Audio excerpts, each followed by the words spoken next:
बिस्मिल्लाहिर्रहमानिर्रहीम। अस्सलामु अलैकुम माय डियर स्टूडेंट्स। रब्बि ज़िदनी इल्मा। अल्लाह के रसूल सल्लल्लाहु अलैहि वसल्लम की दुआ के साथ लेक्चर का आगाज़ करते हैं। I hope you all will be very fine, particularly in terms of your skeleton. मैंने आप लोगों से की बात इसलिए कही कि हम स्केलेटन के रेफरेंस से आपसे बात करना चाह रहे हैं, क्योंकि आज हम एक टॉपिक पढ़ने वाले हैं जिसका नाम है deformities of the skeleton. What can go wrong, क्या क्या गलत हो सकता है हमारे स्केलेटन के साथ जिसकी वजह से उसकी नॉर्मल परफॉर्मेंस अफेक्ट हो सकती है। इसको स्टडी करने के लिए let's jump to the white board. Yes my dear students, you know हमारा टॉपिक है deformities of the skeleton. Formation बनना, डिफॉर्मिटीज बिगाड़ पैदा होना, यानी कि हमारे स्केलेटन के अंदर क्या क्या एबनॉर्मलिटीज आ सकती है। We can have number of abnormalities और उसकी नंबर ऑफ कॉजेज हो सकती हैं। हमने आप लोगों की आसानी के लिए उनको 3 मेन कैटेगरीज में डिवाइड कर दिया है, जिसमें जो सबसे पहली कॉज है that is called as genetic cause. This one is a genetic cause. और नंबर 2 पे हम स्टडी करेंगे हार्मोनल कॉज, और थर्ड पे स्टडी करेंगे न्यूट्रिशनल कॉज। जब मैं जेनेटिक कॉज की बात करता हूं तो इसका मतलब ये है कि this particular organism is basically lacking few genes. या तो उसमें वो जीन मेल फॉर्म था, और या फिर उसमें वो वाला जीन एब्सेंट था कि जिसकी वजह से नॉर्मल स्ट्रक्चर बनना था, और उस नॉर्मल स्ट्रक्चर की वजह से नॉर्मल फंक्शन परफॉर्म होना था। जब ये चीज़ नहीं होगी तो जाहिर है कि उसकी वजह से स्केलेटन में कोई ना कोई डिफॉर्मिटी आएगी। आइए हम देखते हैं कि कौन कौन से ऐसे डिसऑर्डर हैं। ये अगेन वही बात है, हमेशा बोलता हूँ, ये एफएससी का लेवल है। इसके अलावा बहुत से डिसऑर्डर्स जब मेडिकल में जाएंगे तो इंशाल्लाह आपको इनके बारे में ज़रूर पता चलेगा। अभी हम आपको सिर्फ ट्रेलर दिखा रहे हैं। उनमें से पहला disorder that is very common in our society and that is cleft palate. Cleft palate को हम क्या बोलते हैं? Hare lip. जिस तरह खरगोश के होंठ के 2 हिस्से होते हैं, ऐसे ही न्यूबॉर्न बेबी के होंठ, खास तौर पे हम बात करें ऊपर वाले होंठ की, कि इसके 2 हिस्से हो सकते हैं। वैसे तो 3 भी हो सकते हैं, लेकिन अगर होंठ, look at this very image, आपको नजर आ रहा है एक बहुत ही प्यारा सा बेबी, लेकिन उसका होंठ दरमियान में से कटा हुआ है। इस किस्म के बेबी को, जिसमें उसका होंठ कटा हुआ, हम बोलते हैं कि he suffering from the lip cleft. लेकिन ऐसा भी हो सकता है कि ये जो कट है it may continue towards dorsal side, back की तरफ कंटिन्यू हो, और ये सम टाइम हमारे हार्ड पैलेटाइन, जिसे हम बोलते हैं तालू, लुक एट दिस, इस पर्टिकुलर इमेज को देखें कि जस्ट प्रोट्रूडिंग बैक, ये पीछे की तरफ को बढ़ रहा है, और इसने तालू को पूरा चीरते हुए उसके 2 हिस्से कर दिए। फिर ऐसा भी हो सकता है कि आप इस थर्ड इमेज को देखें, यहाँ आपको नजर आ रहा है कि जब लिप के 3 हिस्से बने तो ये पीछे से एक कॉमन, और उसके बाद आगे इसकी 2 कट्स प्रोड्यूस हो गए। तो कहने का मकसद यह है कि जब भी लिप के अंदर कट प्रोड्यूस हो जाए तो हम उस पर्टिकुलर डिसऑर्डर को क्या बोलते हैं? Lip cleft. और अगर पैलेटाइन में भी क्लेफ्ट प्रेजेंट, हम बोलते हैं क्लेफ्ट पैलेट। अब इसकी हम देखते हैं व्हाट एनाटॉमिकल बेसिस। जब हम तीसरे या चौथे वीक में हमारी डेवलपमेंट हो रही होती है प्रेगनेंसी के दौरान में, तो उस टाइम पे क्या होता है स्टूडेंट्स, एक स्टेज होती है, उसे हम बोलते हैं न्यूरुला। आप पढ़ेंगे डेवलपमेंट वाले चैप्टर में, उसका नाम होता है न्यूरुला। तो जब न्यूरुला की फेस से आगे चलते हैं तो फिर हमारा फेस बनना शुरू होता है।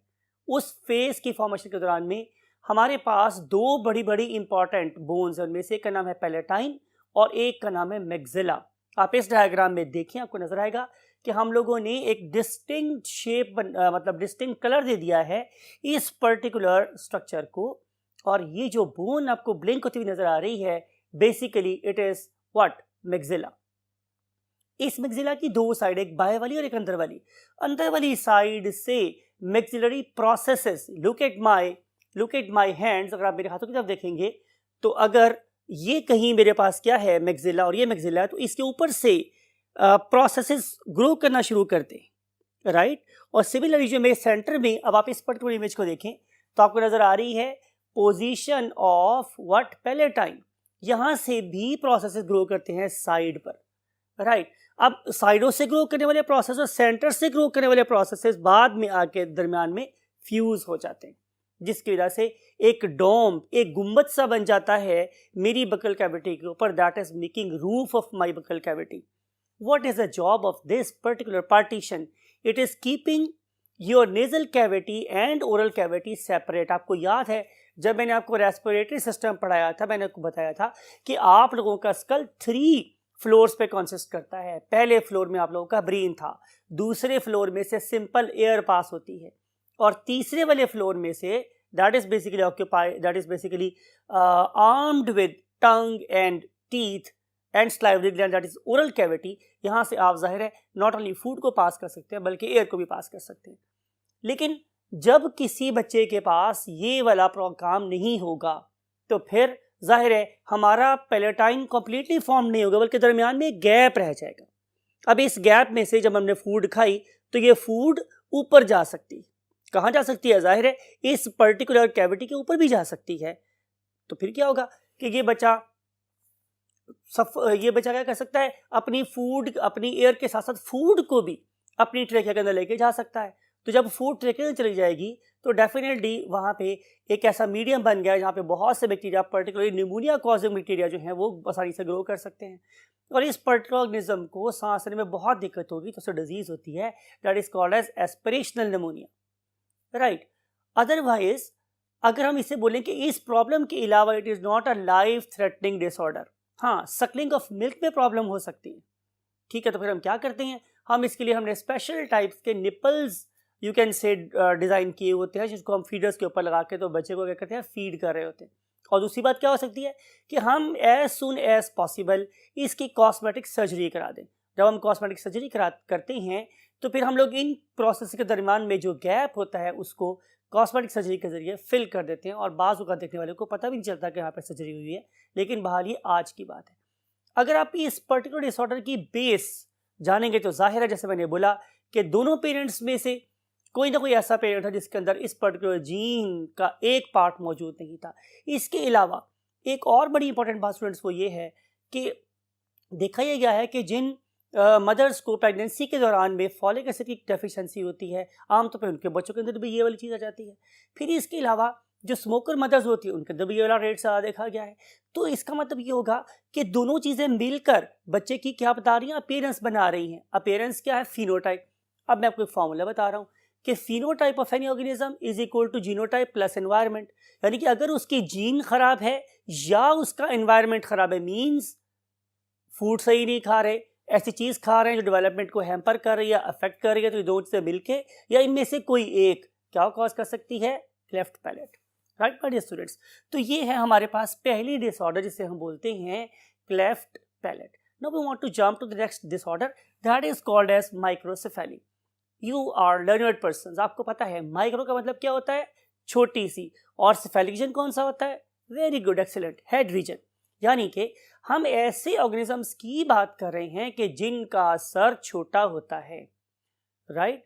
आप लोग हमारे यहाँ पर एक इलाका है गुजरात के पास जहाँ पे किसी एक बुजुर्ग का मज़ार, उन्हें बोलते हैं हम हज़रत शाहदौला रहमतुल्लाह अलैह, बड़े एक बुजुर्ग गुजरे हैं। उनके मज़ार के इर्द गिर्द आप लोगों को ऐसे बहुत से लोग नज़र आएंगे कि जिनके सर बहुत छोटे छोटे हैं। देखिए इन छोटे छोटे सर वाले ऑर्गेनिजम्स की दो वजूहात हैं।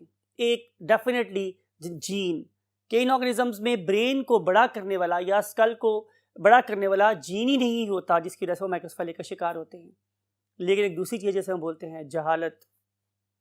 बहुत से ऐसे लोग जिन्होंने मन्नत मांगी होती है वो अपने बच्चे को वहाँ छोड़ आते हैं, और ये वाले लोग उनके सर के ऊपर पीतल के बने हुए कैप्स डाल देते हैं, राइट, जिसकी वजह से उनके बाकी सर तो बड़ा हो जाता है मगर सर बड़ा नहीं होता।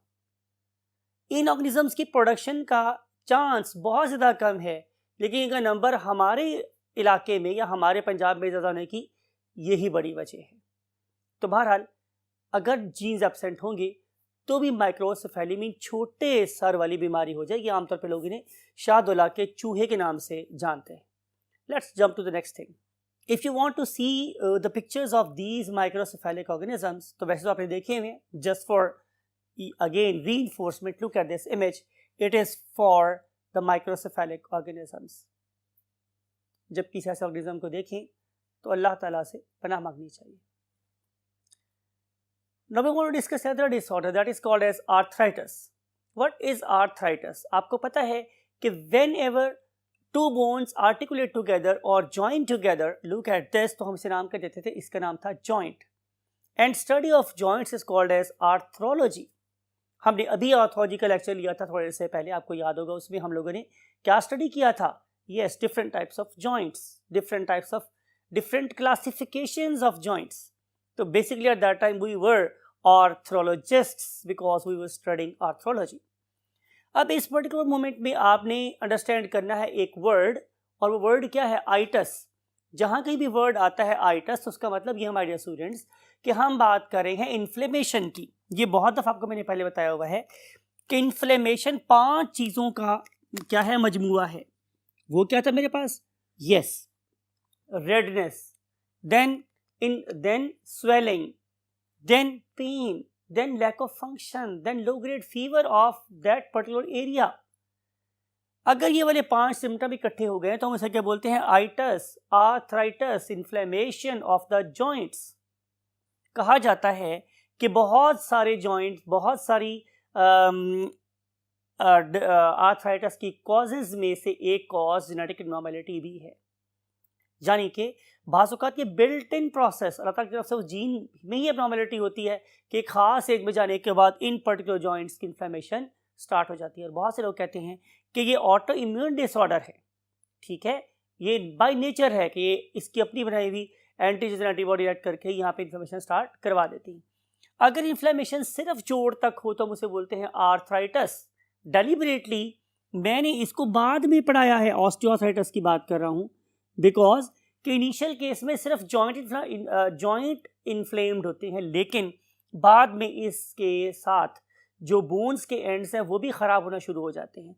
और अगर आप लोगों के पास क्या शामिल हो जाए माय डियर स्टूडेंट्स? दोनों चीज़ें, यानी कि बोन्स भी, यानी कि सॉरी नंबर 1 पे जॉइंट्स और फिर नंबर 2 पे बोन्स भी शामिल हो जाए इन्फ्लेमेशन में, तो फिर ये डिजीज़ कंपाउंड हो गई और उसको हम बोलते हैं ऑस्टियोआर्थराइटिस.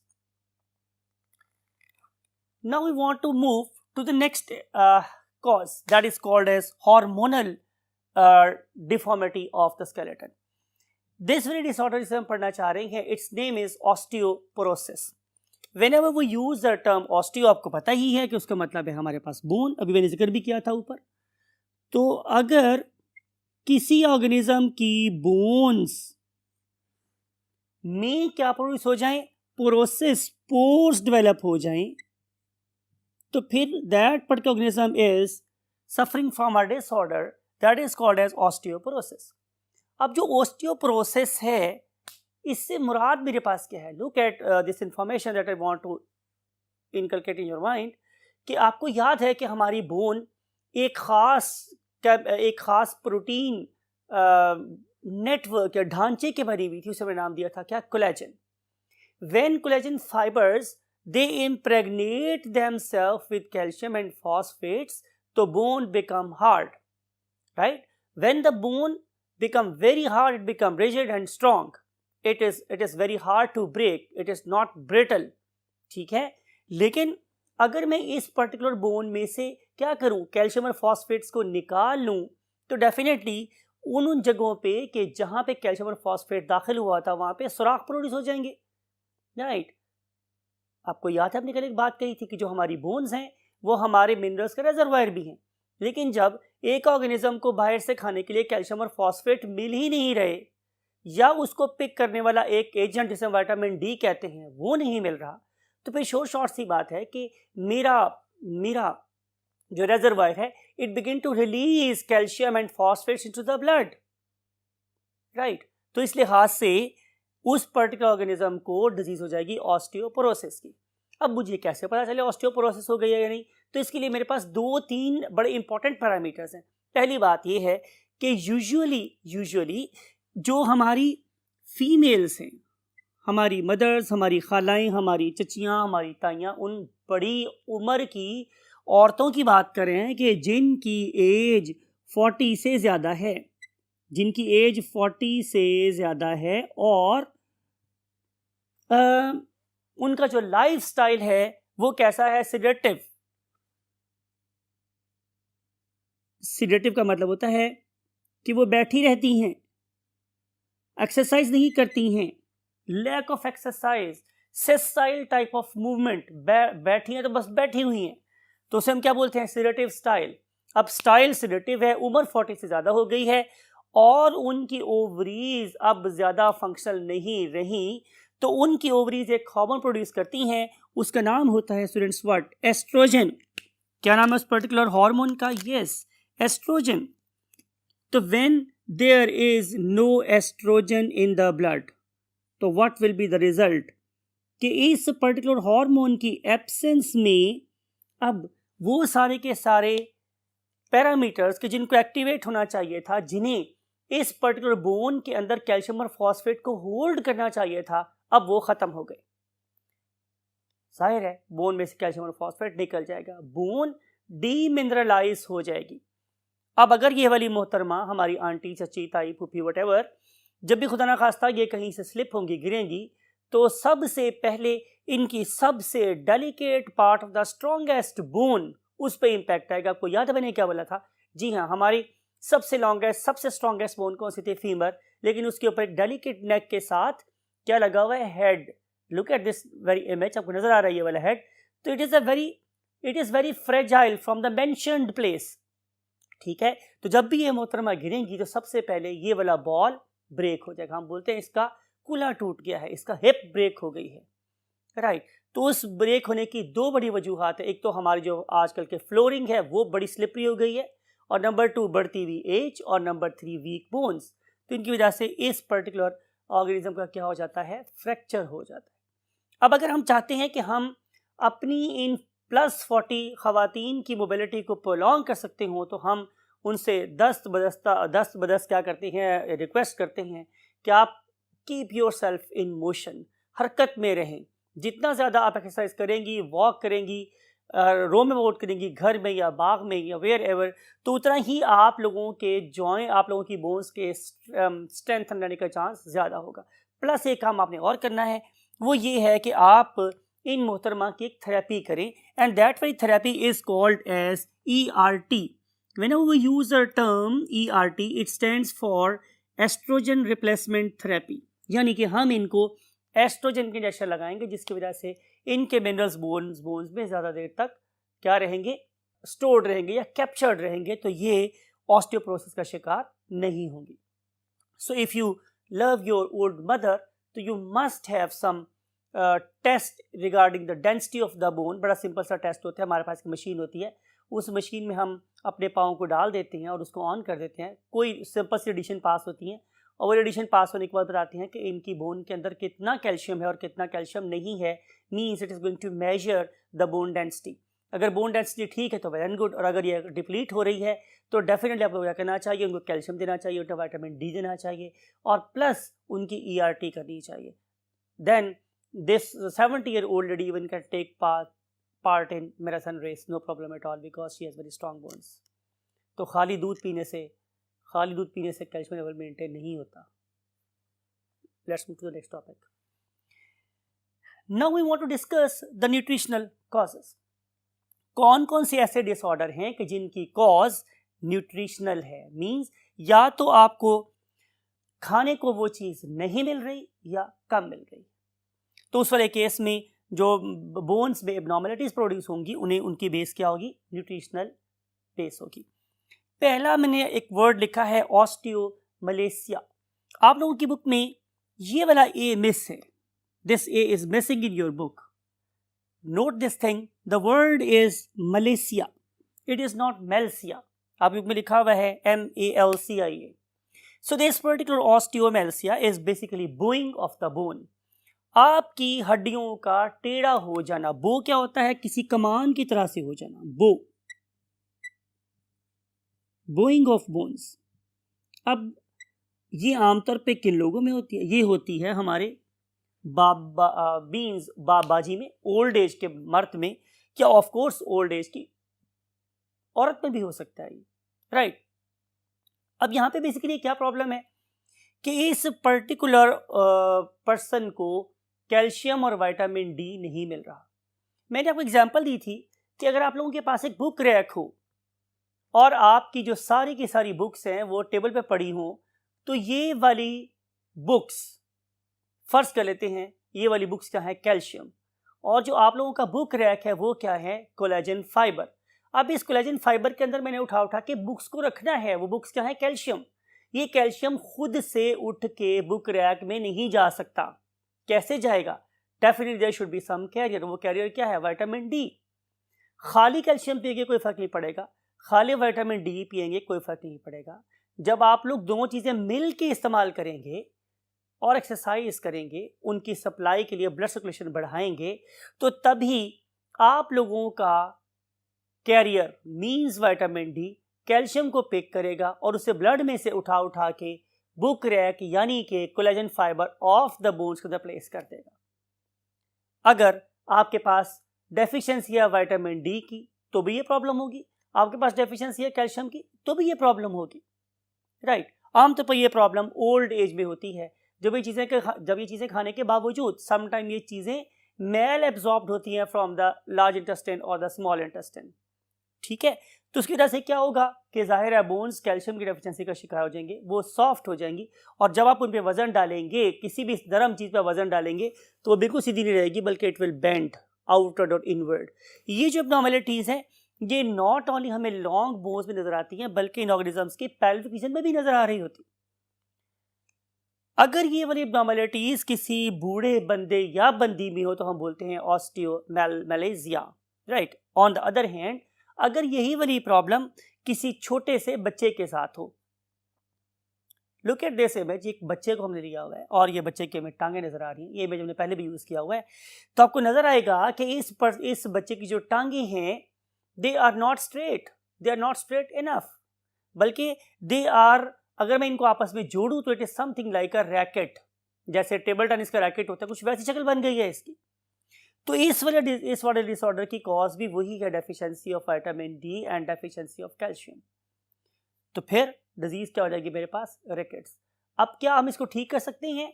तो आंसर इज कि अगर तो आप इसे बहुत जल्दी से क्योर करना शुरू कर दें, आप इनकी साइन एंड सिम्टम को जब बहुत जल्दी से नोटिफाई कर लें तो फिर तो गुजरने से फायदा हो सकता है, लेकिन सम टाइम जो रिपेयर है वो जो डैमेज है वो इररिपेयरेबल भी हो सकता है।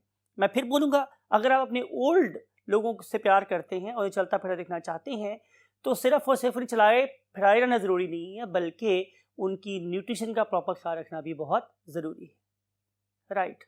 Now we want to move to the next disorder. अब हम इसके अलावा जो डिसऑर्डर्स पढ़ रहे हैं ये वो इन 3 कैटेगरीज में नहीं आ रहे हैं, इट इज समथिंग एल्स। बहरहाल they are part of our topic deformity of skeleton. So let's move to the next disorder. Yes, my dear students, now we want to discuss the next disorder that is called as a disc slip. What is disc? क्या हमारी body में कहीं वो disc डलती है, सीढ़ी डलती है जो कि स्लिप हो, जो तो हम बोलेंगे we are suffering from disc slip disorder? तो आंसर इज डेफिनेटली नो। आप लोग कल के लेक्चर को याद करें तो हमने बोला था कि we have got a column that is called as a vertebral column. इस वर्टिब्रल कॉलम में टोटल 33 वर्टिब्री थे जो कि कॉम्पैक्ट बोन्स के बने हुए थे, लेकिन जब भी 2 हार्ड सरफेस आपस में टकराएंगी तो डैमेज होगा। यही बात डेफिनेटली अवतार ने मद्देनजर रखी और इन 2 vertebrae, look at this particular animation, के इन 2 वर्टिब्री के दरमियान भी एक कुशन रख दिया। अगर मेरे पास टोटल 33 वर्टिब्री हैं तो उनके अंदर 32 ये वाले कुशंस प्रेजेंट हैं। ये वाले कुशंस इन 2 वर्टिब्री एक दूसरे से फासले पर भी रखते हैं। जब हम जॉगिंग करते हैं, चलते हैं, फिरते हैं या बेंड होते हैं फॉरवर्ड और बैकवर्ड, जिम्नास्ट आप देखें कितना अपने आप को रोल ओवर कर लेते हैं, तो इन सारे के सारे मूवमेंट्स में जितने भी जॉल्ट्स और जर्क्स लगते हैं उनको प्रिवेंट करने वाली एक डिस्क होती है, that is called as intervertebral disc.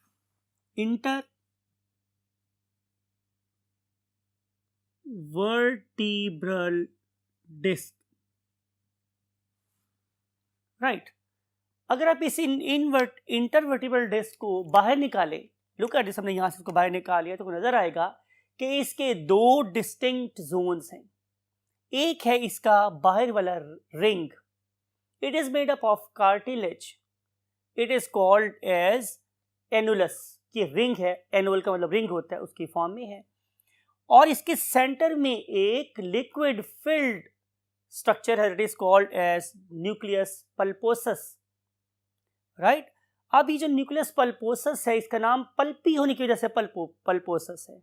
मेरा ख्याल है कि आपने डिफरेंट किस्म की ऑरेंज पल्प की एड्स भी देखी होंगी, which is very soft, very gentle. So ये जो बिल्कुल सेंटर वाला जोन है, it is nucleus pulposus. It is not only protecting the, क्या कहते हैं, spinal cord, but also preventing some sort of jerks, जो कि इस दो वर्टिब्री के ड्यूरिंग मूवमेंट हमें फेस करने पड़ते हैं। अल्लाह रब्बुल इज़्ज़त की ये बड़ी खूबसूरत शाहकार है। इन दो वर्टिब्री के दरमियान में डिस्क आप लोगों की पैदाइश के टाइम पे या आपकी यूथ में मैक्सिमम होता है, लेकिन जू हम बूढ़े होते चले जाते हैं तो हमारा कद भी छोटा चल जाता है, बिकॉज के nucleus pulposus Aahista Aahista compress होना शुरू हो जाता है। तो अगर आप एक फुली मैच्योर ऑर्गेनिज्म का कद उसकी पीक यूथ पे देखें और उसको फिर बूढ़ी उम्र में देखें, तो में कुछ फर्क होता है। It is due to drying और dehydration of the intervertebral disc. बात समझ आई आपको? लेकिन इसमें प्रॉब्लम और भी आ सकती है, वो ये कि हम लोग एक ऐसा वेट उठा लें या हम कोई ऐसी मूव कर लें कि जो आपको याद है ये था स्लाइटली मूवेबल जॉइंट, या हम इस पर ऐसा जोर लगा दूँ इसकी बियर या इसकी बर्दाश्त से ज़्यादा या तरह का एक्सीडेंट हो जाए, तो उसके रिजल्ट में क्या हो सकता है कि जो एनुलस मीन बाहर वाला रिंग था ये ब्रेक हो सकता है। इस रिंग की वजह से स्ट्रेंथ मिली हुई थी न्यूक्लियस पल्पोसस को, तो जब ये बाहर वाला रिंग ब्रेक हो जाता है तो ये न्यूक्लियस पल्पोसस भी फट जाता है, और ये वाले दो वर्टिब्री जो पहले दूसरे डिस्टेंस पर थे अब वो बहुत करीब आ जाते हैं, जिसकी वजह से इस ऑर्गेनिज्म को अपना बैलेंस बरकरार रखने में बहुत मुश्किल पेश आ सकती है। ऐसा भी हो सकता है कि जब ये दो आपस में मिले तो इससे पास वही नर्व भी डैमेज हो, ऐसा भी हो सकता है, और इस ऑर्गेनिज्म को पैरालिसिस भी हो सकता है, इसकी मूवमेंट किसी खास हद तक रेस्ट्रिक्टेड हो सकती है, इसके पाँव में नमनेस फील हो सकती है। तो इस पर्टिकुलर डिस्क का बहुत ही इंपॉर्टेंट रोल है इन नॉर्मल गेट बोलते हैं चाल को। समटाइम ऐसे होता है न्यूक्लियस पल्पोसस बस्ट हो जाती है, फट जाती है फॉर एग्जाम्पल एक्सीडेंट में, तो हम सर्जरी करके इस पर्टिकुलर डिस्क को ऑल टुगेदर वहाँ से निकाल भी देते हैं। लेकिन अगर नहीं निकलेगी तो it will cause more inflammation because it is living entity, और too many prostaglandins and histamine blah blah blah चीज़ें वहाँ पर आएंगी जो जाके इस नर्व को इरिटेट करती रहेंगी। तो ये था हमारे पास डिस्क स्लिप के बारे में बात। अब जो सबसे अहम बात वो ये है, हमारे डियर स्टूडेंट्स, कि ऑलवेज आइडेंटिफाई योर लिमिट्स। कभी भी अपने वेट को अपनी लिमिट से ज़्यादा मत उठाएं। अगर आप वेट लिफ्टर्स को देखते हैं तो वेट लिफ्टर्स को ये स्पेशल एडवाइस होती है कि whenever you going to lift heavy weights, तो आप एक चौड़ी सी बेल्ट बांधे अपने खास तौर पे most delicate region of the body पे, that is called as a waist. आपने देखा होगा कि जितने भी बॉडी बिल्डर्स होते हैं they always wear a very strong leather belt around their waist, right. अब हम चलते हैं नेक्स्ट चीज की तरफ, that is called as spondylosis. अगर आप एक्सीडेंट को फेस करके आए हैं या आपने अपनी वेट बेरिंग कैपेसिटी से ज़्यादा लोड उठा लिया है, तो फिर तो एक आधी डिस्क खराब होगी। तो उस वाले केस में तो सिर्फ एक या दो जो वर्टिब्री हैं वो आपस में फ्यूज हो जाएंगे। लेकिन अगर एक डिसऑर्डर आ जाए उसकी वजह से अक्सर जो इंटरवर्टिब्रल डिस्क हैं वो ख़त्म हो जाएं या फट जाएं या उनके में जो गैप है वो कम हो जाए, तो ये वाले वर्टिब्री मुझे फ्यूज होते हुए नज़र आए, तो इसे हम नाम देंगे क्या, स्पॉन्डाइलोसिस। तो ये क्या है, ये फ्यूजन है, ये बेसिकली फ्यूजन ऑफ वर्टिब्री है। ये वर्टिब्री आपस में फ्यूज हो जाते, ठीक है। तो जाहिर इस वजह से ओवरऑल मुझे ये वर्टिब्रल कॉलम क्या रहेगी, कंप्रेस्ड नजर आएगी, छोटी नजर आएगी। इसके लिए आमतौर पे हम लोग करते क्या हैं कि अगर ये खास तौर पर सिंपल एक ही डिस्क स्लिप है हमारे पास, तो फिर हम आमतौर पे एक वर्ड यूज़ करते हैं, उसका नाम होता है ट्रैक्शन। हम उससे ट्रैक्शन दे सकते हैं, और as a result of traction इसके दरम्यान में जो गैप है वो बढ़ सकता है। और अगर इंफ्रारेड रेडिएशन लगाकर या फिर ट्रैक्शन देने के बाद या थोड़ी सी फिजियोथेरेपी करने के बाद अगर ये प्रोसेस ठीक ना हो तो फिर ज़ाहिर है एंड पे हमारी सर्जरी ही ऑप्शन बचती है. That's all for spondylosis and disc slip. Now we want to move to the last board, and that is for a very severe disorder that is called as a sciatica. आइए देखते हैं what is sciatica. Look at this, my dear students. Again आपने इस animation को देखना है. आपको हम सबसे पहले दिखा रहे हैं एक आप लोगों का हिप रीजन. इस हिप रीजन में आपको नजर आएगी डेफिनेटली सबसे lower part of the vertebral column. हमने सबसे लोअर पार्ट को फोकस किस लिए किया है? बिकॉज कि यहाँ से हमारी एक लॉन्गेस्ट और थिकेस्ट नर्व निकलती है, that is called as sciatic nerve. नाम क्या सुन इसका? Sciatic nerve. सियाटिक नर्व जाहिर है ये हमारे लंबोसेक्रल रीजन से ओरिजिनेट होती है और फिर ये मूव करती है टूवर्ड्स द लोअर लिम्ब. अब होता ही है माय डियर स्टूडेंट्स कि अगर इन दो वर्टिब्रे के दरमियान में डिस्टेंस बहुत कम है तो ये वाली नर्व कंप्रेस होना शुरू हो जाती है. जब ये नर्व कंप्रेस होगी तो डेफिनेटली एक पेन होगी and that very pain is called as sciatica, और इसे हम उर्दू में लंगड़ी का दर्द भी बोलते हैं. लंगड़ी का दर्द यानी लंगड़ी कर देने वाली दर्द. हम दिखना ये चाह रहे हैं स्टूडेंट्स कि क्या कोई और कॉज हो सकती है सियाटिका डेवलप होने की? तो आंसर ये है यस. आपको याद होगा छोटे होते हुए हमारी हिप पे टीका लगा करता था. अगर हिप पे इंजेक्शन लगाने वाला बंदा एक्सपर्ट नहीं है तो इट माइट बी पॉसिबल कि उसकी जो लंबी नीडल है वो चुभ जाए, पियर्स हो जाए इनटू दैट वेरी नर्व, और इस पर्टिकुलर नर्व का एक पार्ट या सारी नर्व क्या हो जाए, डैमेज हो जाए. तो उस वाले केस में एक सीवियर किस्म की दर्द स्टार्ट हो जाती है, that is definitely called as sciatica. या फिर अगर ये नर्व उस इंजेक्शन लगाते वक्त, जो इंजेक्शन लगा हमारी बटक पे, मैं उसकी बात कर रहा हूँ, या फिर ड्यूरिंग सर्जरी अगर ये वाली नर्व कभी कट जाए तो डेफिनेटली एक राबता मेरे स्पाइनल कॉर्ड का, मेरे ब्रेन का, मेरे फुट का डिस्कनेक्ट हो जाएगा, जिसकी वजह से मेरी टांग कभी भी मूव नहीं कर सकेगी. क्या ख्याल है कि अगर हम इस पर्टिकुलर नर्व को रिपेयर करना चाहें तो ऐसा रिपेयर कर सकते हैं, सर्जरी करके रिपेयर की जा सकती है, लेकिन इसकी हीलिंग एक बहुत ही स्लो प्रोसेस है, बहुत ही स्लो प्रोसेस है. हाउएवर जिसकी मदद से हम किसी डैमेज नर्व को रिपेयर कर सकते हैं. बहरहाल प्रीवियस कैसे हमारे नॉलेज में इन नर्व्स को रिपेयर करना ऑलमोस्ट नामुमकिन था. क्या हम पहचान सकते हैं कि किसी कोई पर्सन सियाटिका से मतलब सफ़र कर रहा है कि नहीं कर रहा? तो answer is yes. We can identify by means of its symptoms. Symptoms mean इलामात. कौन कौन से इलामात है भाई? उसकी टो या पूरा पाँव, ये जो हिस्सा है ये हमारे पास, it is basically what, it is showing numbness, जैसे कीड़ियाँ सी निकली हैं उसकी सरफेस के ऊपर, ऐसा फील होता है. ठीक है. फिर इसके अलावा क्या होगा कि रेडिएटिंग पेन होगी. रेडिएटिंग मीन्स बाहर निकलने वाली. ये नर्व ये वाली पेन स्टार्ट कहाँ से? हिप रीजन से, और ये मूव करती जाएगी टुवर्ड्स द लेग, तो पूरी टांग के जो दर्द होती है.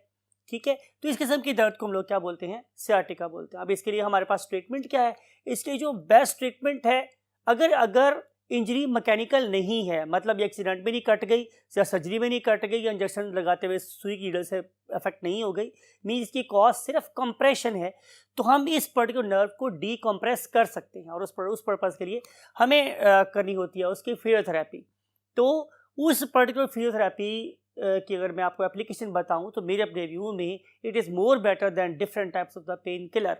तो बजाय कि आप पेन किलर खाएं, आप बिलीव इन एक्सरसाइज, आप एक्सरसाइज करें और वो एक्सरसाइज अब थोड़े से लॉन्गर टाइम के लिए करें, तो डेफिनेटली आप लोगों की सियाटिका की जो पेन है वो ऑल टुगेदर ख़त्म हो जाएगी without taking a single tablet. Right. Now we want to move to the last disorder and that is called as arthritis. Discuss किया मैंने आप लोगों के साथ अभी थोड़ी देर पहले ही कि आर्थराइटिस क्या होता है. Arthrology study of the joints. और जब भी हम ITIS की बात करते हैं तो ये 5 चीज़ें होती हैं. बहुत सारा डिस्क्राइब किया मैंने आप लोगों को, आज भी रिवाइज किया था मैंने, कि जब ये 5 चीज़ें इकट्ठी तो हम बोलते हैं कि यहाँ पर आइटस हो गया है, means there is an inflammation in the joint. आप देख सकते हैं कि इस पर्टिकुलर केस में आपको इस ऑर्गेनिज्म का जो जॉइंट है वो सूजा हुआ नज़र आ रहा है. ये डेफिनेटली रेड है. अगर मैं इसको हाथ लगाऊंगा तो ये डेफिनेटली दर्द भी कर रहा होगा. और जाहिर है कि अगर मैं इसका टेम्परेचर देखूंगा तो वो बाकी बॉडी के पार्ट से डेफिनेटली ज़्यादा होगा. तो ये जो 5 सिम्टम्स हैं ये मुझे कहने पे मजबूर कर रहे हैं कि yes it is basically what, arthritis. और मैंने आपको भी बताया था कि अगर ये जो पर्टिकुलर आर्थराइटिस है ये सिर्फ जॉइंट तक महदूद है तो हम इसे क्या बोलते हैं? आर्थराइटिस. लेकिन अगर इस पर्टिकुलर मोमेंट पे हमारे इन जॉइंट्स के साथ साथ बोन्स भी मुतासर होना शुरू हो जाएं तो हम इसे नाम देते हैं ऑस्टियोआर्थराइटिस। लेकिन अगर ये डिसऑर्डर मेरी छोटी जॉइंट्स का हो, पाँव के टोज का या फिंगर के टोज का, तो आमतौर पर फिर हम उसे क्या बोलते हैं, गाउट। उसे हम क्या बोलते हैं स्टूडेंट्स, गाउट। तो क्या हो सकता है, हमें हो सकता है सिंपल आर्थराइटिस, या फिर हो सकता है हमें ऑस्टियोआर्थराइटिस और ऑस्टियोआर्थराइटिस, ठीक है। और या फिर स्टूडेंट्स हमें क्या डिसऑर्डर हो सकता है, उसे हम नाम देते हैं गाउटी आर्थराइटिस, गाउटी आर्थराइटिस। अब मेरे पास इनमें से कोई सा भी डिसऑर्डर हो तो उसकी दो पॉसिबिलिटीज हो सकती हैं। वो क्या है स्टूडेंट्स, भाई या तो ये डिसऑर्डर होगा एक्यूट और या फिर ये होगा क्या, chronic. What is the difference between the two? तो एक्यूट का मतलब मेरे पास ही है जो अभी अभी हुआ है, और क्रॉनिक का मतलब है जो पुराना हो गया है। एक्यूट केसेस की जो मोस्ट कॉजेज होती है, मोस्टली जो कॉज होती है दैट इज बैक्टीरियल। तो इसकी वजह कोई ना कोई इन्फेक्शन होती है। तो अगर आपके पास कोई इन्फेक्शन है तो आप जाहिर है उस इन्फेक्शन को कंट्रोल करने के लिए एंटीबायोटिक का इस्तेमाल करेंगे। और इसके अलावा आप यूज़ करेंगे डेफिनेटली, जब देर हो गई या बहुत ज़्यादा, तो फिर आप इसके लिए इस्तेमाल कर सकते हैं पेन किलर्स। आप पेन किलर इस्तेमाल करेंगे, लेकिन याद रखने वाली बात यह है कि बहुत ज़्यादा देर तक, ख़ास तौर पे पेन किलर की एक टाइप होती है उसे बोलते हैं NSAID, non steroidal anti inflammatory drugs, NSAIDs, non steroidal anti inflammatory drugs, NSAIDs, something like dicloran, something like Brufen, ibuprofen, blah blah blah. तो इनको बहुत ज़्यादा देर तक इस्तेमाल नहीं करना चाहिए, बिकॉज ये बहुत सीवियर गैस्ट्राइटिस कॉज कर सकते हैं और एंट्राइटिस भी कॉज कर सकते हैं। फिर इसके अलावा आप क्या कर सकते हैं कि आप, अगर ये एक्यूट है तो आपको चाहिए ये कि आप उसके ऊपर कोल्ड फॉर्मेटिंग करें। कोल्ड फॉर्मेटिंग का मतलब यह है कि आप उसे बर्फ़ की टकोर करें। जब लंबा अरसा हो जाए तो फिर डेफिनेटली आप इसकी हॉट फॉर्मेटिंग भी कर सकते हैं। लेकिन इन सारी बातों के साथ जो सबसे इंपॉर्टेंट चीज़ है वो ये है कि please change your sedative style. वो अगर आप एक वर्किंग ऑर्गेनिज्म है लाइक अस, जो एक ख़ास एनवायरनमेंट में एक लंबे पीरियड के लिए रहते हैं, तो they should go out for a walk at least in the morning और एटलीस्ट इन द इवनिंग। कभी ना कभी वो अपना टाइम जरूर स्पेयर करें और अपने आप को जितना ज़्यादा हो सके मोबाइल रखें, क्योंकि जितना आप लोग स्टैटिक हो जाएंगे किसी स्टैटिक मशीन की तरह से, आप उतनी जल्दी रस्टी हो जाएंगे। लेकिन जब आप मूवमेंट में रहेंगे तो your membranes, they will receive some friendly messages from your body that will enable them to do more work and keep working for the longer period of time. अल्लाह ताला आप लोगों को सेडेटिव स्टाइल से बचाए और आप लोग वाकई ही मुझे बागों में ज़िंदगी में क्या करें, चहलकदमी करते हुए नजर आए। याद रखें जिस कौम के बाग आबाद होते हैं उनके हस्पताल वीरान होते हैं, और जिस कौम के हस्पताल आबाद है डेफिनेटली उनके बाग वीरान होंगे। इस दुआ के साथ कि आप हस्पतालों को वीरान कर दें और बागों को आबाद कर दें, आई वांट टू से यू अल्लाह हाफ़िज़।